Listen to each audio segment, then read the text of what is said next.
picture-picture, puno ng saya. Sa sunggat sila dumaan, puno ng hiwaga sa loob, kung saan ang mga sinaunang Inka ay may pagmamalaki. Si Momba at Nico sila'y umaalis sa mga lupain ng Inka, sa ilalim ng araw na sumisikat. May kasaysayan at kababalaghan, sila'y mag-i-explore at maglalaro sa isang pakikipagsapalaran. Araw-araw bigarain sila sa Intihuatana, isang batong may malaking kapangyarihan, isang lugar kung saan ang mga bituin ay kumikislap. Bawat oras tinuturo ni Momba, tingnan mo ang langit, ang mga Inka ay nagmamasid sa mga bituin sa taas. Si Nico ay tumatalon ng masaya, masaya sa bawat bagong paglalakbay na kanilang tatahakin. Sa mga templo na sagrado, sa mga hagdang-hagdang palayan, ang mga kababalaghan na kanilang natutuklasan ay kamangha-mangha.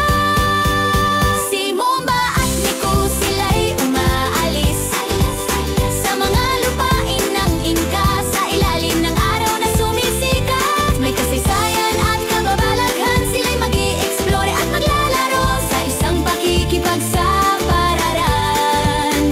Araw-araw ang templo ng araw, isang bilog na maliwanag, kung saan ang mga Inka ay sumamba sa gintong liwanag. Umakyat sila sa taas, ang hangin ay malakas, nilalanghap ang mahika sa bawat sulok. Ngayon si Momba at Nico sa mga malawak na hagdang palayan, tumingin sa mga bundok, sa mga lambak at tagos ng tubig. Ang kanilang paglalakbay ay nagsimula na marami pang makikita, isang mundo ng kababalaghan, kasing grandioso ng maaari.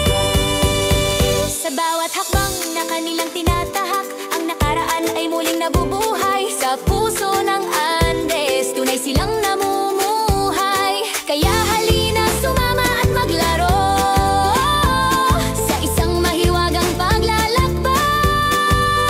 Araw-araw si Momba at Nico sila'y umaalis sa mga lupain ng Inka, sa ilalim ng araw na sumisikat. May kasaysayan at kababalaghan, sila'y mag-i-explore at maglalaro sa isang pakikipagsapalaran.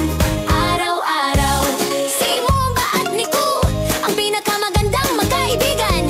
Ang kanilang mahiwagang paglalakbay ay hindi magtatapos, sa Andes at higit pa sila. Tulad na ang i-share, mag-subscribe, sumama sa amin, Momba at Nico, laging sa plus!